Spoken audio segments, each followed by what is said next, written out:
अस्सलाम वालेकुम। आज की वीडियो में हम करेंगे factorisation by multiplication frame method. इसमें क्या करते हैं, फैक्टराइजेशन करते हैं लेकिन फ्रेम मल्टीप्लिकेशन फ्रेम का यूज़ करके फैक्टराइजेशन करते हैं। आप mid term break method use करके तो भी कर सकते हैं अगर आपको वो अच्छा आता है। अगर पेपर में मेंशन है कि आपने मल्टीप्लिकेशन फ्रेम मेथड से करना है तो फिर आप ऐसे कर दें। अगर मेंशन नहीं है तो फिर आपको जो भी मेथड बेहतर आता है आप उससे कर लें, ठीक है।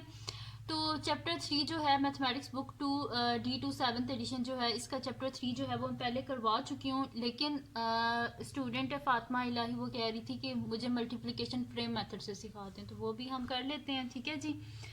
और अगर अभी तक आपने मेरा चैनल सब्सक्राइब नहीं किया तो उसको सब्सक्राइब कर दीजिए और बेल आइकन को लाजमी प्रेस कीजिएगा ताकि आपको न्यू आने वाली वीडियोस के बारे में पता चल सके। तो सोल्यूशन स्टार्ट करते हैं हम।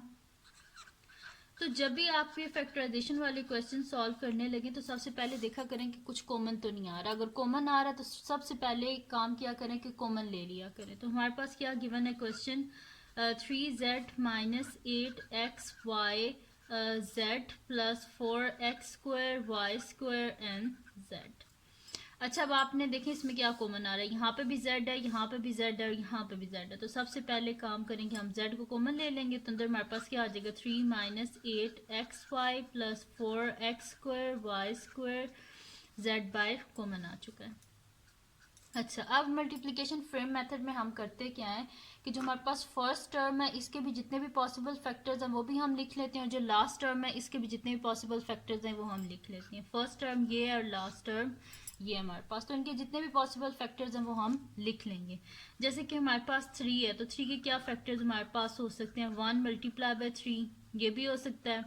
और 3 का हमारे पास क्या हो सकता है, 3 मल्टीप्लाई बाय 1, या फिर इस तरह भी हम लिख सकते हैं -1 मल्टीप्लाई बाय -3, या फिर हम इस तरह भी लिख सकते हैं कि -3 मल्टीप्लाई बाय -1, क्योंकि माइनस माइनस प्लस हो जाता है, 1 इंटू 3 3 होता है, माइनस माइनस प्लस, 3 1 3, ठीक है।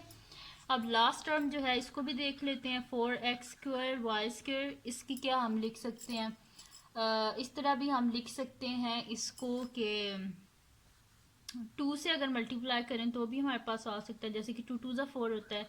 तो हम इसको लिख सकते हैं कि 2xy मल्टीप्लाई बाय 2xy। तो देखें 2 2 4, x into x x², y into y y²।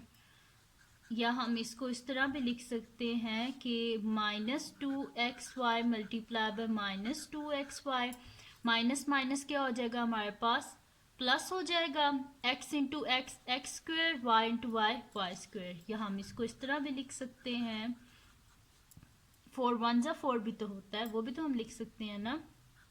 तो 1x² y² multiply by 4x² y², 4 1 4 हमारे पास आ जाएगा। यहाँ पे स्क्वायर नहीं आता क्योंकि मल्टीप्लाई करने से हमें स्क्वायर लाना है, तो इसको ऊपर से हम वाइटनर से ख़त्म कर देते हैं, ठीक है।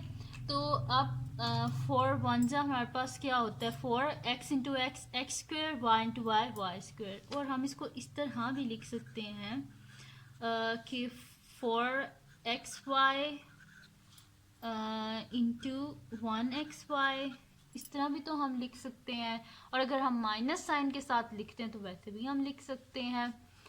जैसे कि मैं अगर इसको लिख दूँ कि 4x² y² is equals to -1xy multiply by -4xy। तो ये सारे इसके पॉसिबल फैक्टर्स हैं, ठीक है। तो ये मैंने लिख दिए हैं। अब हम क्या करते हैं, नेक्स्ट शीट लेते हैं, उस पर एक फ्रेम बना लेंगे और उस फ्रेम पे हम स्टार्ट कर देंगे, ठीक है। ये जितने भी पॉसिबल है ना फैक्टर्स, इनको यूज़ करेंगे तो हमारे पास ये हो जाएगा क्वेश्चन। जब आप ये क्वेश्चन करना स्टार्ट कर देंगे ना, फिर आपको खुद ब खुद पता चल जाता है भाई ये वाला हम इसके फैक्टर्स लिखेंगे तो हमारे पास आंसर आ जाएगा। अब करना क्या होता है, मैं पहले फ्रेम बना लेती हूँ फिर मैं आपको बताती हूँ कि करना क्या है। ऐसे आप फ्रेम बना लें, इसके बीच में आपने बनाने हैं जी 4 बॉक्सेस, ठीक है। तो ये बना लिए मैंने 4 बॉक्सेस।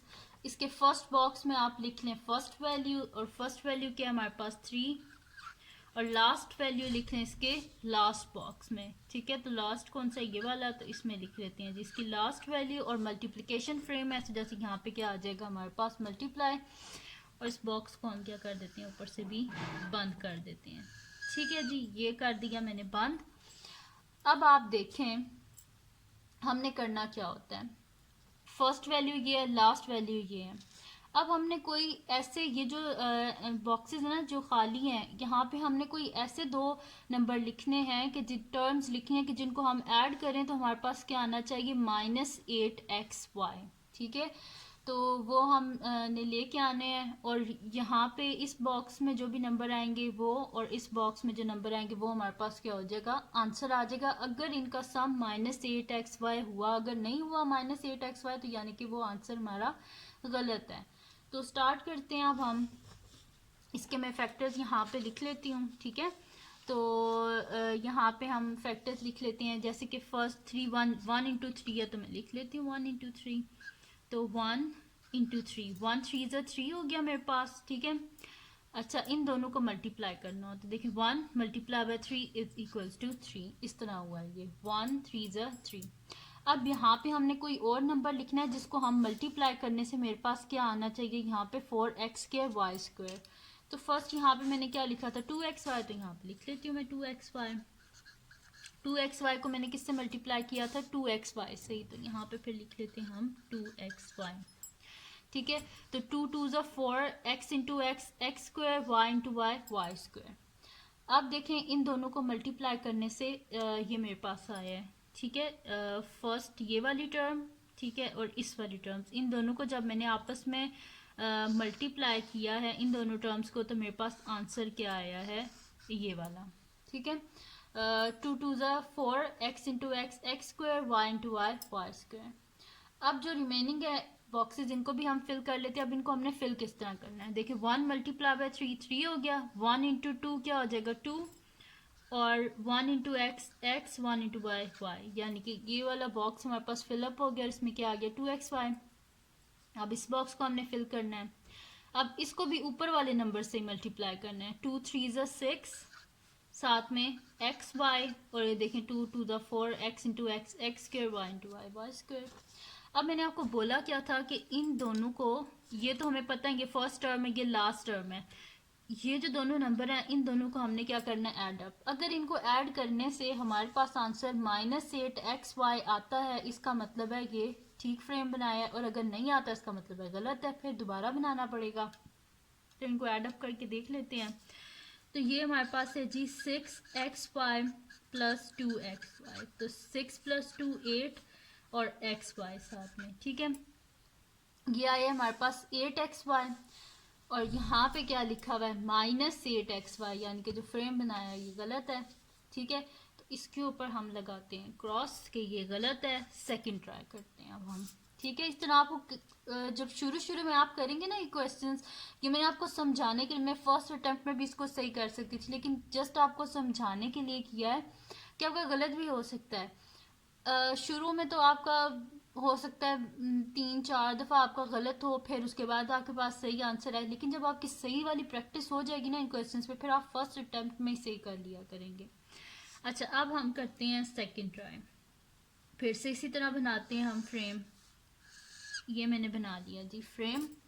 अब इसमें वही 4 बॉक्सेस हम बना लेते हैं ऐसे। ये मैंने लिख लिया और ये बन गए जी मेरे 4 बॉक्सेस। मल्टीप्लिकेशन फ्रेम है, इसको बंद कर लेते हैं।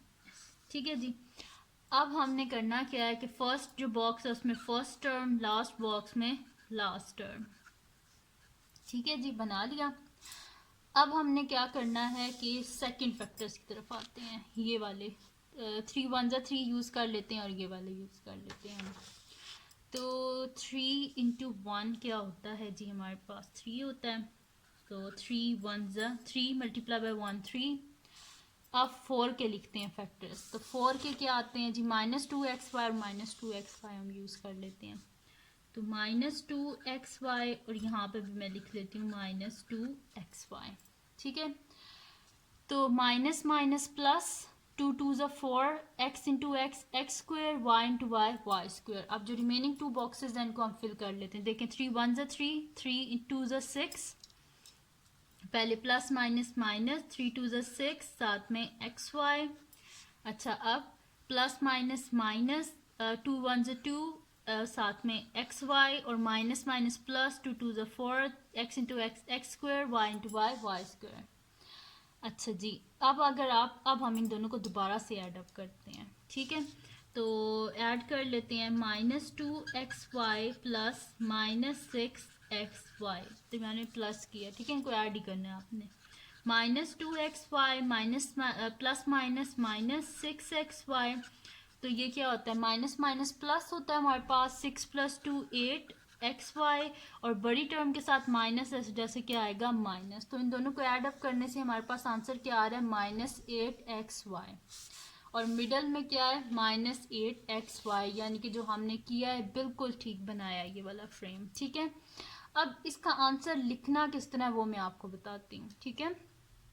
तो इसका आंसर हमने लिखना इस तरह है कि हमारे पास था जी क्वेश्चन था 3z minus 8xyz plus 4x square y square z square, और इसमें से हमने z को कॉमन लिया था, तो ये हमारे पास आ गया था z into 3 minus 8xy plus 4x square y square, ठीक है जी, ये आ गया था हमारे पास, ठीक है। मैंने बीच में से z को कॉमन लिया था तो ये आ गया था। अब इसको भी हमने फैक्टराइज कर दिया, तो अब इसको लिखना किस तरह है, हमने एक दफ़ा इन दोनों फैक्टर्स को लिख दें और एक दफ़ा इन दोनों को लिख दें, बस आंसर आ गया। पहले इनको लिख लेते हैं, 1 - 2xy, मैं यहाँ पे लिख लेती हूँ 1 - 2xy, और एक दफ़ा इनको लिख लें 3 - 2xy, ठीक है। तो मैंने यहाँ पे लिख लिया है 3 - 2xy, ठीक है। इससे कोई फ़र्क नहीं पड़ता, बेशक आप पहले लिख दें या बाद में लिख दें, बेशक इसको इस तरह लिख दें कि z इंटू 3 - 2xy पहले लिख दें, बाद में लिख दें 1 - 2xy, तो कोई फ़र्क नहीं पड़ता, ठीक है, दोनों सही हैं। तो ये आ गया हमारे पास इसका आंसर। तो ये थी जी आज की वीडियो। अगर आपको ये पसंद आई हो तो इसको लाइक कीजिएगा, मेरे चैनल को सब्सक्राइब कीजिएगा और बेल आइकन को लाजमी प्रेस कर दीजिएगा, ताकि आपको न्यू आने वाली वीडियोस के बारे में पता चल सके। और अपने फ्रेंड्स के साथ भी इस वीडियो को शेयर कीजिएगा और उनको भी बोलिएगा सब्सक्राइब कर दें, और दुआओं में याद रखिएगा। अल्लाह हाफिज़।